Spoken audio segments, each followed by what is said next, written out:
연설한 거 보세요. 그분이 이 스피치의 달인이에요. 그리고 그만큼 이 말을 잘해서 사람들의 마음을 감동을 사요. 그래서 그분이 당선됐다고 하는 그런 소문이 현관에 있더라고요. 그래서 그분에게 당첨되는데 저런 말을 해도 너무 못할 거예요. 성도님들이 이해하시고 제가 들어주시면 감사드리겠습니다. 제가 말을 너무 못해요. 근데 우리 성도님들 중에서 혹시 국수 좋아하시는 분 계세요? 국수 좋아하시는 분? 계세요. 자, 국수가 맛있습니까? 국시가 맛있습니까? 국시가 더 맛있습니다. 국시가 더 맛있어요? 네. 그러면 자, 국수하고 국시하고 어떻게 틀리는가요? 맛있으면 사람이 국수하고 국시하고 어떻게 틀린가 한번 알아맞혀 보세요. 저요? 예. 국시는 예. 전라도 분들이 아주 할머니가 알아주신 거고요. 네. 국수는 다 여러분들이 알아주신 거고요. 제가 잠깐 얘기를 드릴게요. 어느 분이 지방에서 결혼을 했어요. 그래서 지방분하고 결혼을 했는데 부부가 있다가 그 남편이 있다가 아내에게 여보 우리 국수 좀 해먹읍시다 그랬대요. 그 아내가 있다가 국수를 어떻게 해먹냐고 국시를 해먹지 그랬대요.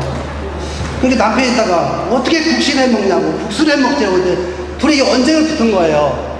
그럼 도저히 이게 누구한테 물어볼 방법이 없는 거예요. 서로 다 국시가 옳다 국시가 옳다 그런 거예요. 그래서 이제 시골에서 이제 결혼했는데 누구한테 물어볼 사람이 없는 거예요. 그러니까 시골에 가시면 대부분 이제 이장님들이 좀 똑똑하시고 많이 배우셨잖아요. 이장님한테 딱 찾아갔어요. 찾아가서 부부가 찾아가서 이장님 자 국시가 맞습니까? 국수가 맞습니까? 그러니까 이장님이 뭐라 그럴까요? 둘 다 맞습니까? 맞습니다 그랬으면 얼마나 좋아할까요? 근데 틀리다 그랬어요. 국시는 국시고 국수는 국수다예요. 이장님 한 소리가. 그럼 우리 생각에는 이해가 안 가잖아요. 어느 형제님이 국시하고 똑같다 그랬는데 이장님이 뭐라고 그러냐면 자 국수는 잘 들어보세요. 밀가루를 만든 게 국수래요. 밀가루예요. 그럼 국시는 뭘 만들었을까요? 밀가리로 만들었어요. 그러니까 따질까요 그러면 그러면 이장님 밀가루는 뭘고 밀가리는 뭡니까? 하고 따지는 거예요. 당연히 따져야죠. 이장님 말 시장에 가시보면은 자 밀가루는 봉투에 들어있습니다 그랬대요. 밀가루는 봉투에 들었다고 그랬어요. 그럼 밀가루는 어디에 들었습니까? 그러니까 봉지에 들은 게 밀가루입니다. 재밌죠? 제가 간증 시간인데 이렇게 하고 있습니다. 제 간증을 이제 부탁을 해서 참 준비를 하는데 저희 가족은 옛날부터 그런 내려온 전통으로 인해서 불교 집안이었어요. 할머니 때부터 무슨 때 가면 절에 가서 이제 쌀도 가지고 와서 불공 드리고 하는 그런 집안인데 우리가 이제 우리 가족이 시골에서 살다가 성도님들이 많이 아시겠지만 경기도 유평이라는 모임이 있어요. 그쪽으로 1971년도에 이사를 왔어요. 이사를 왔는데 제가 그때 이제 2월 달에 이사를 와가지고 3월 달에 중학교를 들어갈 때가 됐는데 굉장히 아팠어요. 학교 한 일주일 다니고 아파가지고 학교를 못 갔어요. 근데 그 학교를 못 갔는데 이제 병원에도 가고 했는데 병에 차도가 없었어요. 차도가 없는데 이제 불교 집안이다 보니까 그 웃동네에 무당 하시는 분이 계시더라고요. 그분을 불러다가 이제 무당 구슬을 몇 번 했어요, 집에서. 저는 이제 환자라 해가지고 대부분 이제 무당 가다 보면 애를 눕혀놓고 위에다가 이제 그 무당이 이제 뭐 춤을 추면서 구슬을 하고 여러 가지 구슬을 많이 했어요. 그런 와중에 이제 제가 병이 좀 점차점차 낫게 돼가지고 이제 무당 구슬에서 나는 게 아니고 무당 구슬을 몇 번 했는데도 차도가 없고 근데 이제 그 동네에서 비록 크지는 않지만 그 동네에서 그때 조그맣게 유평이라는 교회가 있었어요. 거기서 있더라고요. 그 동네에 이제 이사 온 분이 저 자녀가 저렇게 아프니 아마 제 생각에 이제 그 성도님들을 그렇게 말씀했겠죠. 제 생각인데 새로운 이사 온 분의 자녀가 저렇게 아파서 학교도 못 가고 어려운 거 하겠더라 하면서 그분들이 이제 저는 그 당시에 몰랐기 때문에 뭐 불교 집안이고 뭐 예수님도 계신지 몰랐고 하나님도 계신지 몰랐는 집안인데 아마 그분들의 생각에 이제 그 신방이라는 걸 오셨어요. 지금 보니까 이제 신방이라는데 신방이라는 걸 오셔가지고 계속 이제 며칠 오셔서 찬송해주고 기도해주고 찬송해주고 기도해주고 그러다가 병이 점점 나았어요. 그래가지고 이제 그런 이제 병을 앓고 그래서 이제 그 전도가 돼서 이제 우리 집안에 있는 여자분들 우리 어머님하고 우리 저 위에 있는 누나하고 또 저 밑에 동생 여동생하고 셋이 구원을 받았어요. 그 당시에 70년대 초반에 구원을 받아서 그 유평교회를 나가고 그런 이제 와중에 있었는데 그리고 이제 제가 이제 그 병이 나와서 이제 조금 회복된 다음에 이제 학교를 다니고 있는데 이제 그런 와중에 나도 이제 제가 이제 저로 인해서 우리 가족의 구원을 이제 초창기에 받게 되고 근데 그랬음에도 제가 이제 학교 다니고 그때 당시에는 이제 학업에 해야 되기 때문에 이제 구원을 받지 못했어요. 그때. 근데 저 위에 누나하고 이제 어머님하고 동생하고 구원을 받았는데 그때 당시 이제 구원을 받으셔서 그 모임에서 이제 모임장을 하고 또 우리 누나도 이제 직장을 다니고 있기 때문에 잘 참석하지 못하고 이제 하고 여동생 그때 당시에 이제 학생이었었어요. 중학생. 그래서 이제 중학생인데 구원을 받고 모임장을 하면서 주일학교도 가르치고 다 했어요. 이제 그러고 나서 이제 모임장을 하고 이제 제가 이제 사회생활을 하고 나서 이제 군대 갔다 와서 지금 좀 이제 연세가 드신 분들은 좀 아시겠지만 그때 당시에는 전국 수양회를 했었어요. 전국 수양회를 어디서 많이 했냐면은 그 평택군 지리면 사우동이라는 곳에 지금도 있지만 그곳에서 전국적인 수양회를 하면은 이 강당이 여기가 굉장히 커요. 이 실내에 그 농구장을 이제 실내를 해가지고 거기서 캠프를 하고 전국 수양회 전국에서 각지 오신 분들이 이제 거기서 그때 말씀을 전하시고 구원받는 역사가 일어나서 그 당시에 이제 거기서 저도 이제 구원을 받았는데 저는 이제 그 구원받는 말씀이 그 요한일서에 보니까 그 아들 예수의 피가 우리를 모든 죄에서 깨끗하게 하시고 하는 말씀이 요한일서 1장 7절에 있습니다. 그 말씀을 받고 제가 구원을 받았는데 저는 사실 이렇게 그 책을 읽기를 사실 굉장히 싫어하시는 분이에요. 싫어해요. 옛날부터 책을 잘 안 읽고 그런데 이 말씀을 받고 구원을 받았는데 구원받고 거듭나니까요 성경을요 요한복음부터 밤새도록 읽었습니다. 그때 이 읽는 그 모습이 저는 그렇게 책을 읽기 싫어하는데 그 말씀이 얼마나 제 마음까지 들어와 있는지 이것이 바로 우리 주님이 말씀하신 시편에서 말씀한 것 같이 주의 말씀이 어찌 이렇게 내 단지요 참 내 입에 꿀보다 더 달라고 하는 그런 말씀이 이런 말씀인 것을 잘 몰랐어요. 근데 그 거듭나고 나니까 이런 말씀이 사실 잠도 안 오게끔 이 말씀을 많이 봤거든요. 그래서 이런 거듭나고 이런 체험하는 것이 얼마나 큰 축복인지 지금도 사실 30년이 넘었지만 제가 한 번도 후회해 본 적은 없어요. 내가 젊었을 때 왜 예수를 일찍 믿어서 내 마음대로 살지 못하고 하나님께로 사는가 하는 그런 후회를 해본 적이 없어요. 그만큼만 이 말씀이 소중하고 이 구원이 얼마나 소중한지를 그때 깨달았습니다. 근데 그 후로 이제 저는 학교를 다니고 여동생 거기서 이제 모임 생활하고 있는 와중에 제가 비록 이제 모임은 안 나갔지만 그 조그마한 유평 모임에 가서 이제 성도님들 가진 않았지만 이제 끝나고 가고 왔다 갔다 하는 그 모습 중에 누구를 봤냐면 김한시 형제님한테 봤어요.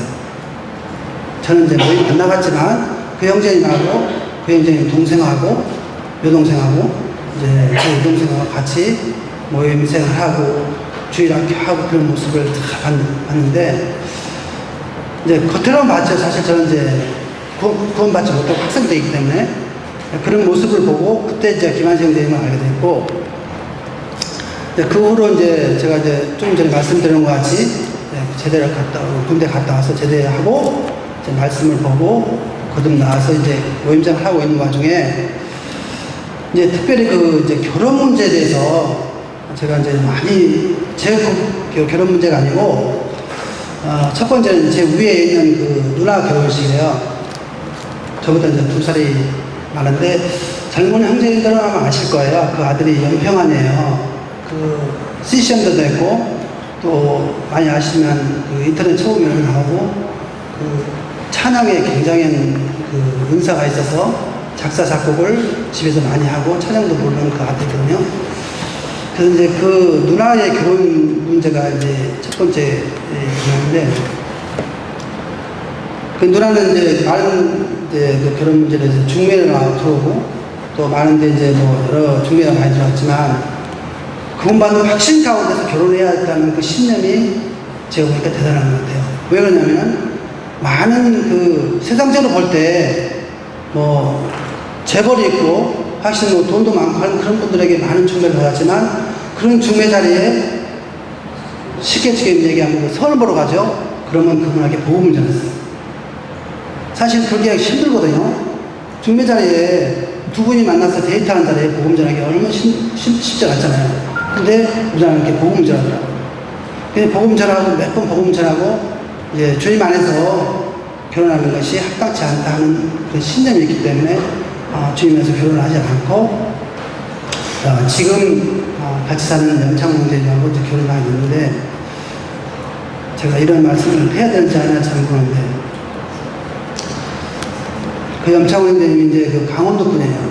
강원도 분인데 그 오산에서 이제 그 택시를 운전하고 있고 우리 성도님들 오산교회 성도님들의 집에서 이제 생활하고 있었는데 중매를 제가 만났는데 중매를 해서 이제 결혼을 딱 해보니까 시골에 집이거든요.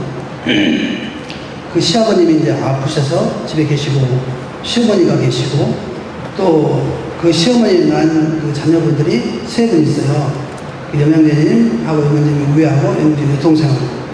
근데 그 집에 딱 시집가서 보니까 이 초등학교도 안 다니는 애들이 3명이 있대요. 초등학교도 안 다니는 애들이 3명이에요. 그래서 이제 분명히 이제 그런 걸 우리 누나가 알고 결혼했는지 모르고 결혼했는지 모르지만 결혼해서 신혼이라고 이제 집에 가보니까 시아버님은 아빠 계시죠. 시어머님 계시죠. 또 초등학교도 안 다니는 애들이 3명이 있었어요. 그 3명이 들어가 누구냐 보니까 그 시아버님이 이렇게 조금 안 좋은 것을 해서 그 처음으로부터 난 자식들이에요. 그 애들이 3명이에요. 유치원도 그때 당시에 유치원은 없기 때문에 초등학교도 안 다니는 3살, 5살, 7살 애들이에요. 근데 그 애들을 과연 누가 돌보냐면은 사실 그 시어머니가 돌보겠어요? 돌보지 않잖아요. 시아버지 자기 남편이 그렇게 외도질을 해서 그 애들 이렇게 낳아서 집에도 길고 있는데 도저히 길 수가 없는 그런 형편이었어요. 근데 우리 누나가 그걸 감수하고 가서 그 애들을 다 부모같이 씻겨서 커서 학교 보내고 다 모든 걸 다 했어요. 이제 그런 모습을 이제 우리 매형이 보고는 도저히 안 되겠다. 그리고 아들 하나만 낳고서 맞지 않는데 그런 모든 것이 우리가 쉽게 얘기를 하지만 현장에서 사실 그런 곳에 시집가서 신혼에 그 아이들을 자기가 낳지는 아이들은 아니지만 그 아이들을 부모같이 다 씻겨서 참 재우고 애들 학교 보내고 키워서 다 시집장가를 다 보냈어요. 그래서 이제 그들이 항상 고마워하고 그들이 이제 형제가 됐고 자매가 돼서 다 고마워하는 그런 생각들이 있어서 지휘에도 이제 살고 있고 그런 고마움이 있거든요. 근데 이제 두 번째로는 제 여동생이 지난번에 한번 말씀을 드렸는데 그 여동생이 이제 결혼 문제가 있어서 저희들도 그렇고 우리 부모, 우리 원님도 그렇고 우리 누나도 그렇고 그 말씀해 보면은 믿지 않는 자와 왕연을 같이 하지 말씀이 나와 있고 또 그렇게 하지 않는 것이 우리 주님의 뜻이기 때문에 분명히 하지 않기를 했거든요. 근데 이제 그 중매가 들어와서 이제 우리 여동생이 중매에 들어와서 이제 결혼을 해야 되는데 지금 이제 살고 있는 매제가 믿지 않는 자였어요. 그래서 우리가 이제 생각에 말씀에 되어 있고 이거는 도저히 결혼하면 안 된다. 너도 돈을 받았고 거듭났기 때문에 말씀에 결혼을 하면 안 된다 하는 교훈을 우리가 많이 줬어요. 근데 사실 그게 어려운 게 처녀총각들이 부모도 참 어려운 게 처녀총각들이 좋아서 결혼하면 사실 말리기 어렵잖아요. 그래서 우리가 많이 고민하고 하는데도 불구하고 결혼을 하게 됐어요. 근데 분명히 믿지 않는 자는 그 믿는 자와의 그런 멍에를 같이 삼는지 그런 거라면 분명히 하나님께서 징계가 나타나요. 분명히 우리가 말씀을 몇 번 하고 말하고 안 된다 그랬는데도 불구하고 일단 결혼을 했어요. 결혼을 해서 이제 시집으로 들어갔는데 시집이 2층 집이에요. 아래층에는 시어머님이 살고 2층에 신혼자님을 차려가고 신혼자님을 다 들여놓고 신혼여행을 떠났어요. 신혼여행 떠났는데 아마 그 다음 날인가요? 그게 직제에서 불이 났어요. 불이 나가지고 온 신혼살림을 다 태워버렸어요. 그 태워뿐만 아니라 그 옆집까지 그 불이 붙었어요. 불이 붙어가지고 그 옆집까지 이제 보상을 해줄 형편이 된 거예요. 자기들은 이제 신혼여행을 떠났기 때문에 몰랐죠. 근데 연락을 받아서 들어가는데 그 모든 것이 다 무급하게 되고 모든 것이 다 타버리고 아무것도 없어요. 하나님의 징계였어요. 근데 그걸 몰랐어요. 그래서 옆집까지 불을 태우려고 해가지고 그걸 이제 보상을 해주는데 그 밑에 사는 시어머님이 하나 고발하고 했어요. 야, 집에 못 들어올 사람이 들어왔다. 우리 집에 응? 못 들어올 사람이 들어와서 집안이 이렇게 하고 이 구박이 말도 못하게 심했어요. 그래서 심지어는 살까 말까 하는 고민까지 많이 하고 엄청 이제 친정이라고 우리 집에 오고도 하고 그러는데 올 때마다 참 편한 마음으로 오는 게 아니라 그런 심정이 되기 때문에 어려운 가운데 몇 번 와서 했는데 그런 어마어마한 이 고난이 오고 하여튼 말도 못하는 곳이 왔어요. 근데 그런 거 있는데 분명히 우리가 그렇게 권면하고 그렇게 얘기했지만 들었지 않을 때는 하나님께서 분명히 심판을 내리시고 징계를 내리신다는 것을 똑똑히 저희들은 받고 들었어요. 우리 성도님들 뭐 아시겠지만 또 아직 믿지 않는 사람도 있을지 모르지만 절대 이게 하나님의 이런 경고의 말씀입니다. 이런 것이 하나의 지나치고 흘리는 문제가 아니라 이거는 굉장한 경고고 교훈이라고 저는 많이 들었어요. 이제 그런 가운데서도 저희 남매가 원래는 남자가 셋이고 여자가 둘이에요. 지금은 이제 맨 위에 있는 형님이 돌아가셔서 안 계시지만 그냥 그 형님을 통해서도 이제 하나님의 살아계심을 깨달을 수 있는 것이 옛날에는 그런 분들이 많이 있었어요. 지금은 그런 분이 없어요. 근데 그 소아마비 병이라고 그 다리를 이렇게 쓰지 못하는 병이 있었거든요. 근데 우리 형은 이렇게 두 다리를 다 못 써요. 어렸을 때 7살, 8살 때 그때 병에 와가지고 이 두 다리를 쓰지 못해요. 그래서 두 다리를 쓰게 하려고 저는 이제 그때 더 어렸죠. 우리 부모들이 엄청 노력을 했어요. 사실 밖에 나가는데 이 걸음을 잘 못 걸어요. 두 다리가 다 힘이 없기 때문에. 소아마비병이 그렇게 무섭더라고요. 우리 부모들이 이제 혹시라도 밖에 끌고 데리고 나가서 운동도 시키고 많이 했지만 결국은 이제 다리를 쓰지 못했어요. 쓰지 못해서 집에서도 이제 어디 붙잡고 쓰기도 하고 했지만 쓰는 시간도 불과 1, 2분밖에 못 써 있고 앉아보고 하는 그런 소아마비병이 걸려가지고 평생을 걷지 못하고 누워만 있게 돼 있어요.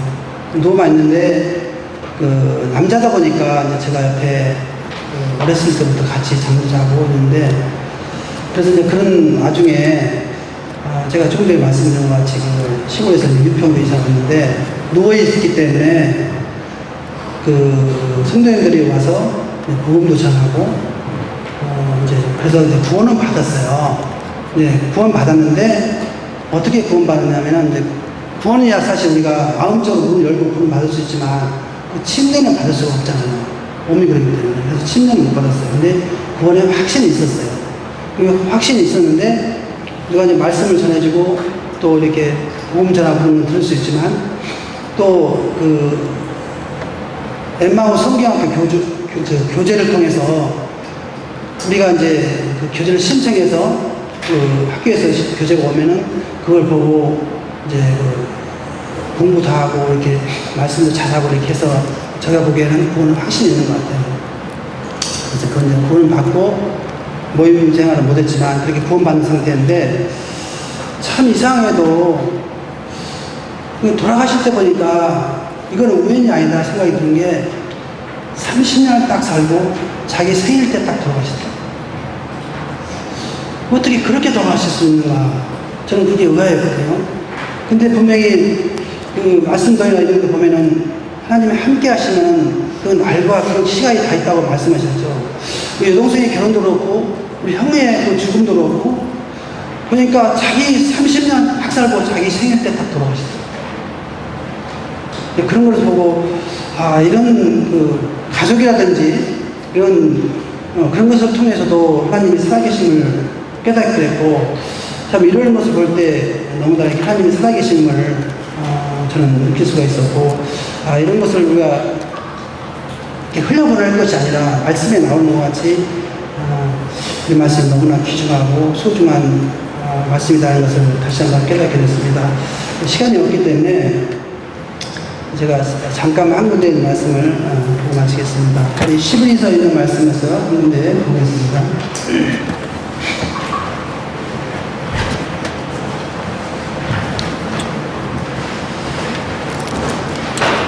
말씀이 지루하고 재미가 없으시죠? 옛날에 현대인들 모임에서 제가 이런 말씀 한 번 한 적이 있는데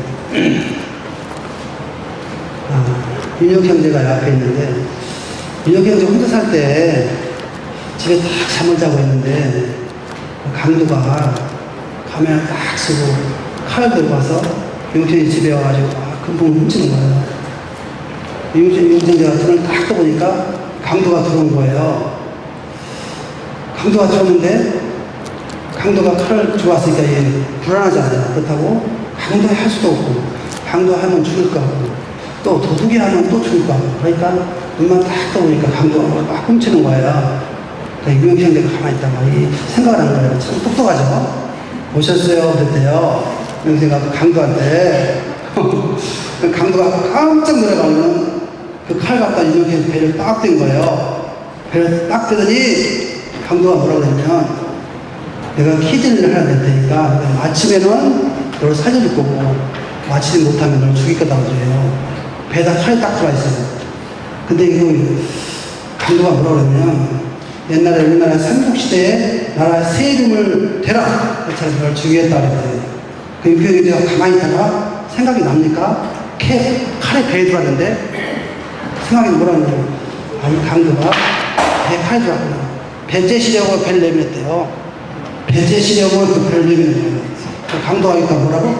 또 윤여경제가 내 배째 시려고요 그런 거예요.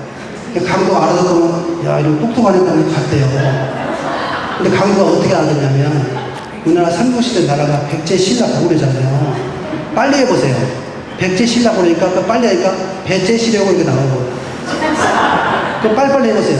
나중에는 배째 시려고 이렇게 돼요. 강도가 이건 똑똑하구나 그러고 그냥 갔대요. 그래서 윤혁형제 지금 살아서 결혼한 거예요. 아시죠?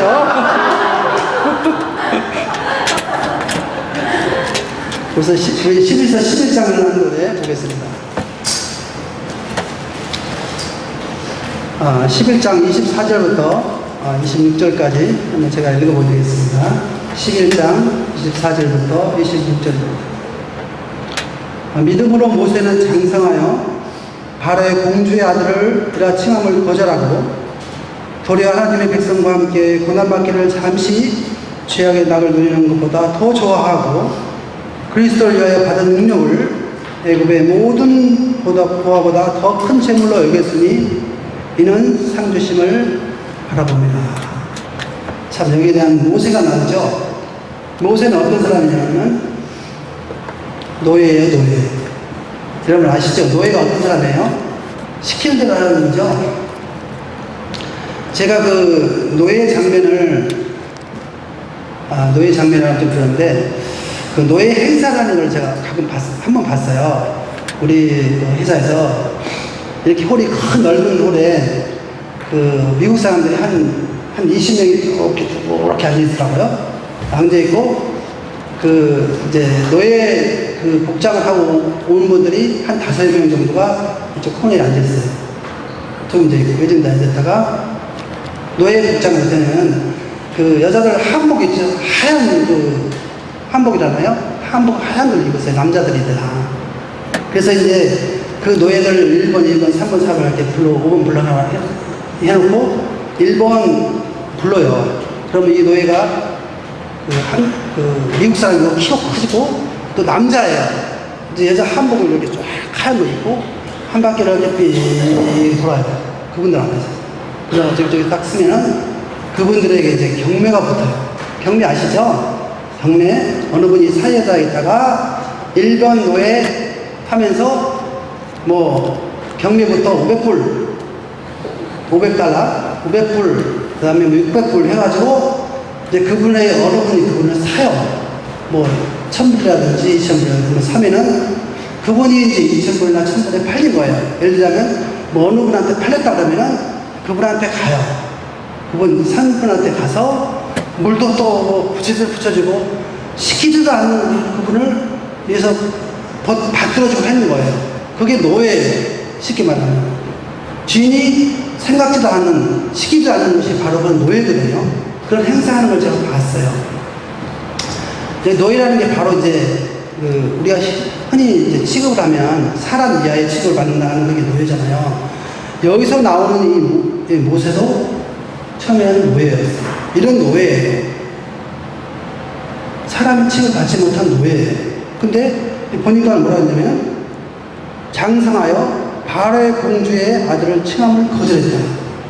이건 세상적으로 볼 때는 이 노예가 어떻게 되냐면 공주의 아들을 지금 공주의 아들을 거절했다는 거예요. 세상적으로 이해가 가세요? 노예가 임금의 아들을 임금이 불러서 너 내 아들이라 하는데도 불구하고 이 모세는 거절했어요. 그러니까 세상적으로 볼 때는 아마 이건 상상할 수도 없고 이해할 수 없는 일이 벌어진 거잖아요. 분명히 이렇죠. 모세가 장성하여 바로의 공주의 아들 칭함을 거절했다는 거예요. 왜 거절했을까요? 세상적으로 볼 때는 이 노예라는 인간 취급을 받는 회가 임금의 아들, 공주의 아들을 불렀지만 그는 거절했어요. 세상으로 볼 때는 너무나 좋은 기회고 평생에 있을까 말까 좋은 기회예요. 근데 불구하고 그는 거절했다는 거 맞죠? 거절했어요. 왜 거절했을까요? 그런 공주의 아들보다 더 값어치 있는 걸 알았기 때문에 그는 거절했어요. 그 후에 한번 읽어보세요. 도리어 하나님의 백성과 함께 고난받기를 잠시 죄악의 날을 누리는 것보다 더 좋아했다. 뭘 더 좋아했다고요? 그리스도와 함께 주님과 함께 고난받는 것이 좋다는 거예요.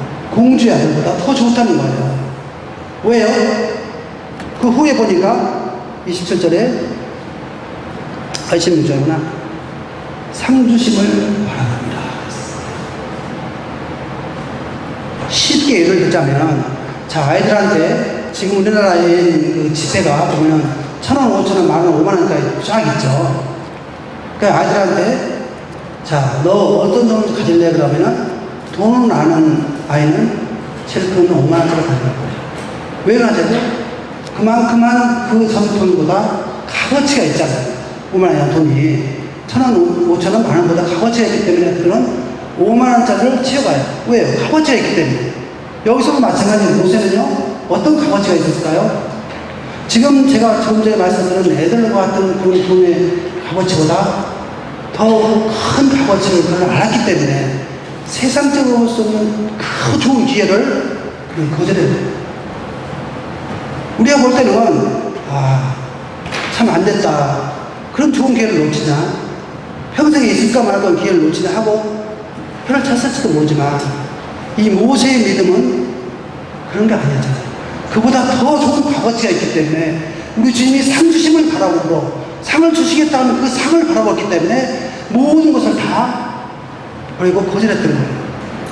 5만원짜리를 가짐으로 인해서 1,000원짜리, 5,000원짜리가 값어치가 없어져 보잖아요. 더 값어치가 있기 때문에. 바로 이 모세는 이런 걸 보는 거예요. 우리도 어떻게 해요? 이 모세와 같이 이 상주심을 바라봄으로 그리스도 우리야 하나님의 백성과 함께 고난받는 것을 더 좋아했다고, 세상에 나오는 것보다 더 좋아했다고 했죠. 그게 더 값어치게 보이는 거예요.